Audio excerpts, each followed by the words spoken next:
Hi! Welcome back to Patas Pilla Paddu channel. ఈ year నా బర్త్‌డేకి ఒక అందమైన ప్లేస్‌కైతే వచ్చేసానబ్బా!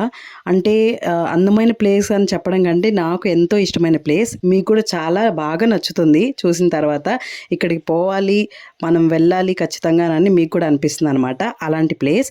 సో, నేనైతే ఈ ఇయర్ బర్త్‌డేకి ఇక్కడ ఉండి ఏదో రెస్టారెంట్‌కెళ్ళి అది తిని అలా ఇలా సెలబ్రేట్ చేసుకోవడం కాకుండా, స్వామివారి దర్శనం చేసుకోవడానికి అంటే తిరుమలకైతే వచ్చేసా. మీరు చూస్తున్నది ఈ వాటర్ ఇదంతా ఆకాశగంగా ప్లేస్ నుంచి ఫస్ట్ అయితే ఆకాశగంగా జస్ట్ వాటర్ మాత్రం చూపించాను. ఇంకా మిగతాదంతా నేను లెంతీ అయిపోతుందని చెప్పి వీడియో తీయలేదు. సో, ఇప్పుడైతే మీకు అర్థమైపోయింది కదా! నేనైతే జపాలికి వచ్చేసా. నాకు చాలా చాలా ఇష్టమైన ప్లేస్. తిరుమలకి వచ్చిన తర్వాత జపాలికి వెళ్ళకుండా నాకు అస్సలు వెళ్ళబుద్ధి కాదు ఇంటికి. చాలా బాగుంటుంది. నేచర్ లవర్స్‌కి అయితే నాలాంటోళ్ళకైతే పిచ్చగా నచ్చుతుంది.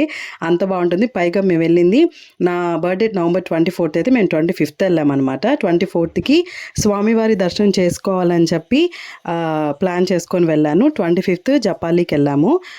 చూసారు కదా! పెద్ద పెద్ద బ్యాంబూ ట్రీస్ కూడా చాలా ఉంటాయి. ఒకటే కాదు. ఇంత పెద్ద ట్రీస్ ఇక్కడ చాలా ఉంటాయి. ఎటు చూసిన గ్రీనరీ అనమాట. నేను చెప్పాను కదా! నేచర్ పిచ్చోళ్ళకైతే చాలా బాగా నచ్చేస్తది. కొంచెం దూరం నడిచెళ్ళాలి. నేను అంతా నడిచిందంతా నేనైతే వీడియో తీయలేదు. నేను మా నాన్న తీరిగ్గా అలా వెళ్తూ ఉన్నాం. తిరుమలకి మేము ఫ్యామిలీతో అంతా వెళ్ళినా కానీ మా అమ్మ కాళ్ళ నొప్పుల వల్ల పాపం జపాలికి నడుచుకుంటూ వెళ్ళాలి కదా! అక్కడికి రాలేదు. అలా చూసుకుంటూ సరదాగా వెళ్ళిపోవచ్చు. వాటర్ చూసారా?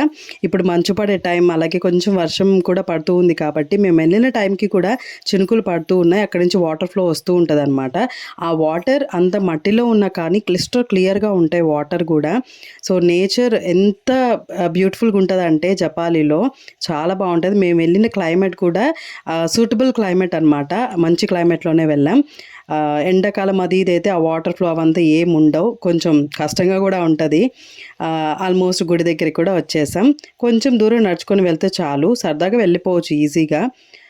ఇక్కడుండే ఆంజనేయ స్వామి వారు కూడా చాలా పవర్ఫుల్. ఇక్కడ దొరికే సింధూరం కూడా చాలా పవర్ఫుల్. ఖచ్చితంగా ఇంటికి తీసుకెళ్ళండి, చాలా మంచిది.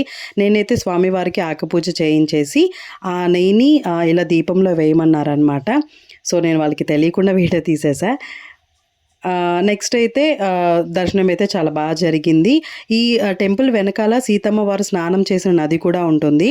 నేను రోజు మా నాన్న ఇంకా టైం అయిపోతుందని చెప్పి నేను వెళ్ళలేదు, ఆయన్ని తీసుకెళ్ళలేదు. ఇక్కడ చెట్టుకే ఇలా వినాయకుడు రూపం వచ్చుంటుందన్నమాట. మీరు ఎప్పుడైనా సరే తిరుమలకి వచ్చి జపాలికి వెళ్ళకపోతే, అసలు మీకు ఈ ప్లేస్ గురించే తెలియకపోతే ఈసారి ఖచ్చితంగా ట్రై చేయండి వెళ్ళడానికి. తిరుమల నుంచి మనకి బస్సెస్ అవైలబుల్‌లో ఉంటాయి. జస్ట్ 30 రూపీస్ అనమాట ఛార్జ్.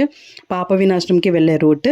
ఇది ఇక్కడ అడవిలో ఉంది. మనకి ఎలాంటి ఫెసిలిటీస్ లేవని ఏం అనుకోక్కర్లేదు. ఫుడ్ అలాంటివైతే దొరకవు, కానీ వాష్రూమ్స్ అయితే అవైలబుల్‌లో ఉంటాయి. అలాగే బొమ్మలు, కీ చైన్స్ ఇలాంటివన్నీ అవైలబుల్‌లో ఉంటాయి. సో, జపాలిలో దర్శనం చాలా బాగా జరిగింది. అలాగే తిరుమల స్వామివారి దర్శనం అయిపోయాకే జపాలికి వెళ్ళాం. వచ్చాక ఇక్కడ దీపం పెట్టుకొని ఇంటికి రిటర్న్ అయిపోయాం అనమాట. ఈ ఇయర్ ఈ బర్త్డే ఇక్కడ జరగడం అంటే స్వామివారి దర్శనం చేసుకోవడం నాకు చాలా సంతోషాన్ని ఇచ్చింది.